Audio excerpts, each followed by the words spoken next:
Hello, Y Scholars. Welcome to week 15, Studying Effectively, Part 1, Assessing Your Study Skills. To begin today, we'll be starting with going over and revisiting our vision and mission as always. So first, our vision is to elevate people's growth mindsets so we all achieve higher ambitions, and our mission is to guide first-gen high school students so they will pursue and obtain a college degree. Moving forward, our purpose for study groups, which again is important to go over and remember why we choose to commit an hour each week to study group. So we attend in order to increase our connections with other Y Scholars, improve your student success skills, and guide you to practice your growth mindset. So again, it's always good just to revisit these 3 points as to why we come and join and participate in study group each week. Moving forth, I just want to do a quick recap of what we discussed last week. So last week, we emphasized the need to invest into your study area or workspace. So creating your environment matters. Your study area is your space for inspiration, learning, and growth. So this week, we want to go over again how we utilize that and how we really optimize our conditions. So we did that by, again, creating your ideal study space. So when we were creating our ideal study space, some things we thought were important to consider was 1, our space, 2, our lighting, and 3, our triggers. So again, these different considerations are all personalized to how we study and where our engagement is. It depends on our capabilities and again, our strengths and weaknesses. So again, don't be afraid or don't worry when you might not have the same space as others. Your space may look different. Your lighting may look different. There's certain triggers that you may define while others define different sorts of triggers. So again, all of these different considerations are personal to you and really work to your benefit. So it's important to identify what works and what doesn't. Moving forward, when we said to consider your space, 1 point in considering our space was to know what you need. So do you have those tools? Do you have the resources to complete and really tackle those problems, that material and that content? Besides that, now that you have your tools in order, is there easy access to your tools? So we don't want to waste time having to go around and look for our tools. Again, when we get up and move from our study environment, this will motivate us to remain in work mode as there's other distractions or external factors that may come in our way or we may encounter as we go to search for these tools. So it's important that we have easy access to our tools. We don't want to make that extra effort to have to do work. So an example of this could be charging outlets. So if you know you need your computer, your iPad, maybe your phone, if you need a quick Google search, do you have that power outlet somewhere at an arm's reach? Is it close enough in that if your devices die, will you still be able to, again, use it given that you have a power outlet at a distance? Besides that, it's important to arrange to set up shared space quickly and effectively. So again, this kind of speaks to what I was saying earlier, where we want to make sure that we have access to our tools and it's quick and effective. So it's not very effective if, again, a charging outlet is maybe in the other room. Why is that? Because then you have to get up and move from your workspace. You kind of stop this workflow and progression of your work in order to go and access tools or different materials that you may need. So again, when you're considering your space, know the tools you need, see if they are accessible and is that access quick and effective, or are there other arrangements you can make to your space so that it's most effective and it's the quickest way to completing your work. Now, when we say to consider lighting, one of the things we mentioned was natural lighting. So natural light is associated with our melatonin hormone, which is engaged and driven to really influence our focus and engagement, our motivation. So it's recommended that we work in natural light to really optimize these conditions so we're more focused and more willing to complete all of our material. Besides that, we also considered how different colors, different tones affect our mood. So we discussed calming tones, where calming tones may be blue, white, gray, those lighter pastel colors. And it's best to know when to use these tones. So maybe it'll be most appropriate to use calming tones when you're reading, when there's like light environment needed. So that being said, if it's that you're reviewing some notes, if you're reading, maybe you need some calming energy to complete an essay to really have your ideas flow out. So again, utilize those calming tones when best appropriate. In a similar matter, there's energizing tones. So those are those colors that really pop out, those bright, eye-catching colors. So that could be red, blue, neon colors. And again, those colors are going to keep you more alert. So it's important that you differentiate when to use energizing tones. So maybe energizing tones are most important when you're maybe doing chemistry work, when you're in a lab scenario, when you need to be alert and focused and really pay close attention to detail.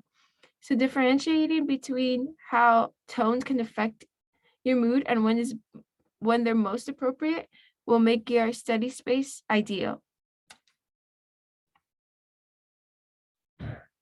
In addition to lighting, we also considered triggers. So again, triggers are those objects, items that will cause you to become distracted. So typically distractions are unrelated to your work. They're unnecessary for you to complete your work and be successful in doing so. So it's important that we consider what our personal triggers are and that again, we strategically place objects away from us. When they're out of sight, they're out of mind. So they remind us to stay focused or work or study. So putting away those triggers, whether it's for a set amount of time or whatnot, will really help optimize your space because again, you're preventing and already taking initiative in moving those distractions and ensuring that you'll be able to focus and engage completely with your work. So why is it important that you make an ideal study space? It's important because this is the place where you'll go to be creative and productive. So you want to make sure that this place is ideal to you, that it's personalized to really optimize how you work, how you engage with material. And that again will overall pose as a benefit to you. When you invest time in creating an environment that'll boost your confidence, that'll boost your work ethic, you're more likely to produce work to your liking, to produce work that actually demonstrates your potential and really is affirmed in guaranteeing that you understand material and content. Now, as that was a recap of what we discussed last week, we'll be moving forward with this week's material.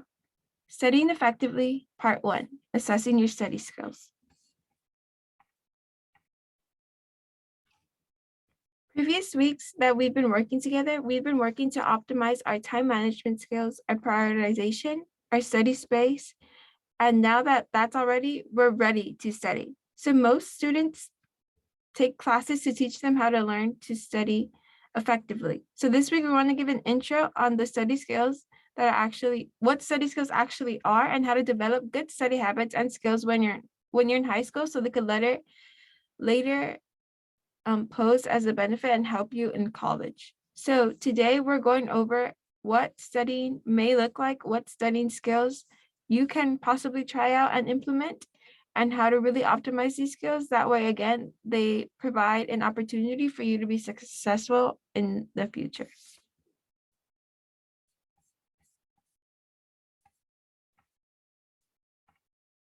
So our session will be successful if, again, we get to know each other, understand the importance of developing effective study skills, and assess our current study habits and how we can improve for future success. Assessing your study habits. What is studying and what does it mean to study? So again, when we're studying, what exactly do we say studying is? When you're off and you say to your parents, I'll be at the library studying, what does this look like to you? And how do you effectively study? How do you effectively engage in this activity? So our definition of studying is to devote time and attention to acquiring knowledge on the academic subject. So again, to study means that you are willing to give up a portion of your time and you're invested in gaining a better understanding of knowledge, specifically on academic subjects. So when you're studying, it's both time and effort that is required. And usually this is again to gain a better understanding, and you are choosing to support yourself and solidify your knowledge on the material. So again, this is typically seen as a self-assigned act. So studying is not just doing homework. While homework can help you study in that it sets a guideline or a reference point, studying is not most effective when you only rely on homework. So it's good to go ahead and outreach to other sources to really build this knowledge. So studying doesn't always have to be a self-activity. For example, it could be a group work. And with group work, you could bounce off ideas, again, accumulate different perspectives, and from there, increase your own knowledge. Again, besides it being either self-activity or group activity, it can also be an activity that requires effort, planning, and structure. So when you study, it's most effective when, again, you are investing time, when you're putting your all into it, when you're planning and structuring so that there's a setup that you could follow, a system that could hold you accountable. And again, if you believe that maybe schools aren't doing enough to support your academic knowledge, this is where you step in, where you choose to study and you are able to study and define what is best for you. So you can define what studying is and how that looks like for you.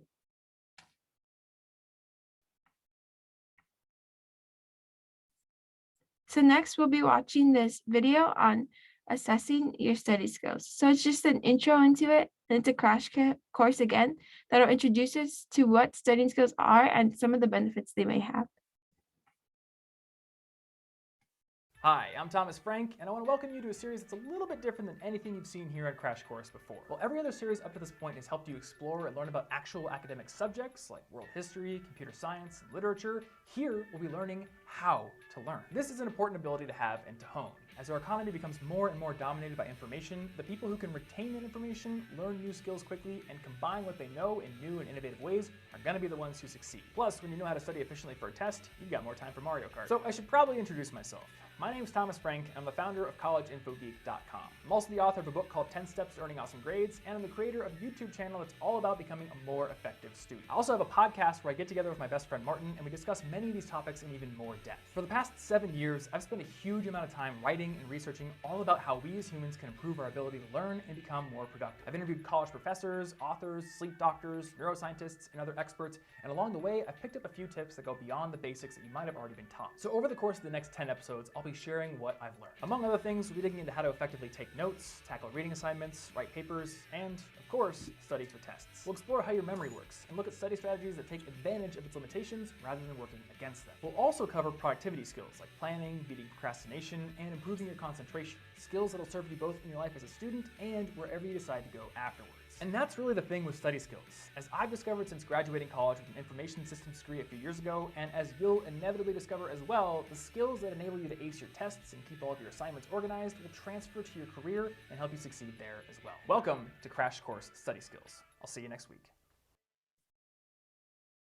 Hi, I'm Thomas Frank, and I want to welcome you to So some of the takeaways from this video are that in a world of information, those that can retain that information are more likely to succeed. So if you're able to really grasp all that all of those ideas that are out there, all of that knowledge that is accessible to you, again, you'll be most successful. Knowing how to study effectively as well helps you now. So it could help you improve your grades and get to where you want to be. It'll get you closer to your goals. So when you really hone these skills, you'll be able to apply it to any subject and thereafter, college and beyond.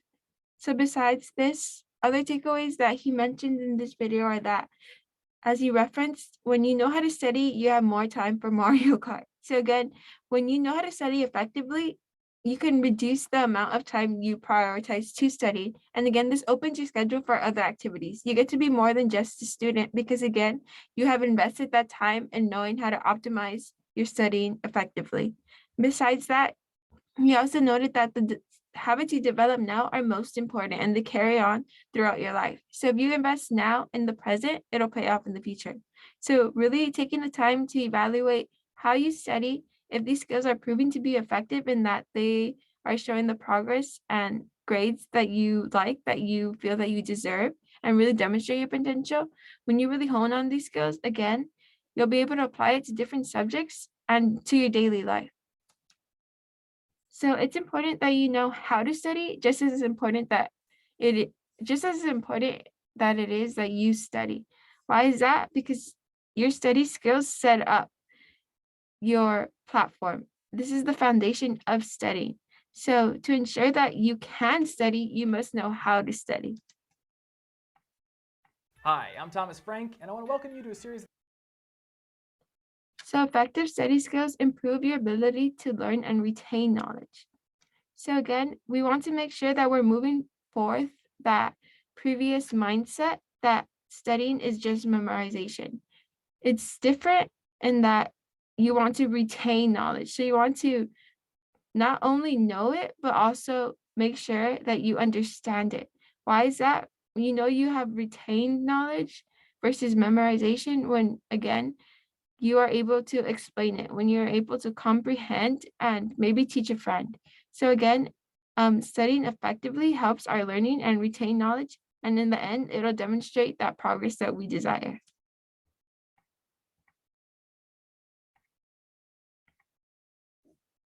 So now I'd like for you to take out a piece of paper or go ahead and do this on the Google Doc. And what you'll do now is to do a self-reflection. So first, I want you to think of a time that you did really well on a test or essay. Did it feel like you understood the topic, or what was it that made you successful? Likewise, or in a similar matter, think of a time when you believe you did poorly on the test or essay, or felt like you struggled to understand a new topic. What are those improvements that you could have done that might have helped you? So again, it's important to weigh in on both the good and the bad. That way you could take those lessons from maybe the not so good instances and apply them and learn from them. So from the good, you could then really revisit those bad instances and learn how to improve. Now that you've taken some time to really think critically and assess your studying skills and their effectiveness, what did you notice? Are there certain patterns that you already can note that work for you, and what are they? Go ahead and keep these in mind when you're studying for your next test or next subject, next assignment. And remember that your studying skills are applicable to other subjects as long as you make the necessary changes to apply them.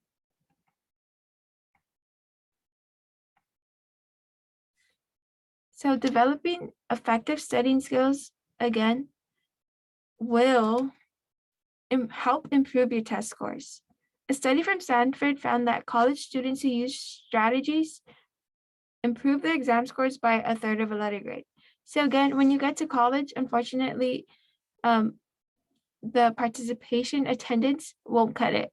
Most of all, or most important, are those exams. They weigh the most on your grades. So you want to make sure you're really practicing effective studying so you're retaining that knowledge, learning and comprehending it. That way when it comes to those exams, you're able to really accomplish them successfully. Besides that, they help you again learn and retain info for a longer time. So again, as we stated before, your brain is a muscle. So utilizing it in new, creative, and consistent ways can help you gain more familiarity with your academics. And again, classes generally are cumulative. So you have to be creating and addressing this memorization and retainment factor for academics. Developing effective studying skills also helps you feel confident to manage many assignments effectively. So again, when you develop effective study skills, you'll know that they are, again, effective once you see those grades boost, once you see that you are achieving at the level of your liking.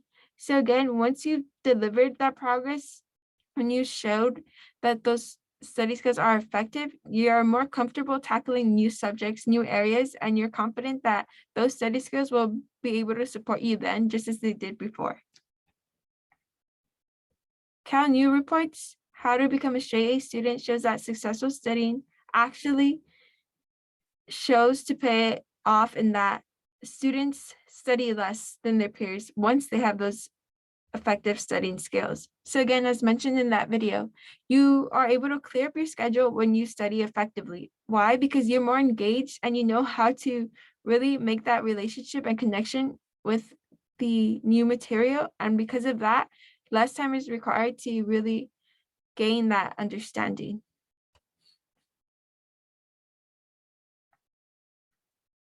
So that is all for today, and thank you for joining.